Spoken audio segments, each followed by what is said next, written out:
তুই একটা মেয়ের পেছনে পড়ে জীবনটারে শেষ করে দিলি, রাতের ঘুম নাই, মা 3টার সময় তাকায় দেখে লেপের ভিতরে বাতি জ্বলে। কিরে ঘুমাও না? মা তুমি ঘুমাও, আমি বড় মোবাইল নিয়ে ব্যস্ত। গজবের এই মোবাইল যুবকের চরিত্র ধ্বংস করে ফেললো, যুবক এখনো টের পায়নি। ছাত্রদের জন্য মোবাইল চালানো আমার ফতোয়া হারাম।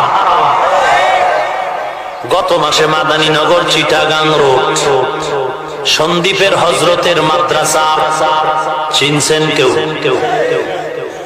পুরা মাদ্রাসায় অভিযান চালাইয়া 3 লক্ষ টাকার মোবাইল এক জায়গায় জমা করে আগুন দিয়ে পুড়ে ফেলা হয়েছে। এরপরও খোঁজ নিয়ে দেখো ছাত্রের অভাব নাই, রাতের বেলা কান্নার অভাব নাই।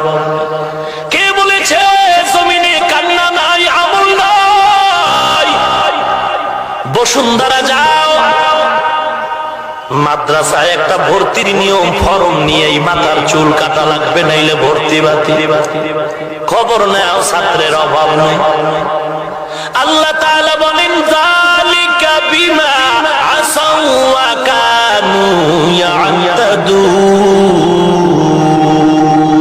সূরা বাকারা 61 নম্বর আয়াতের শেষ অংশের এই অংশ। এই আয়াতের ব্যাখ্যায় আল্লামা আব্দুল আজিজ রাহমাতুল্লাহি আলাইহি তাফসিরে আজিজের মধ্যে বলেছেন, দুনিয়ার কোন মুমিন যদি মুস্তাহাব আমলটারে সাধারণ মনে করে ছেড়ে দেয়, আল্লাহ কোনদিন বেজার হয় সুন্নাত থেকে তাকে মাহরুম করে ফেলবে।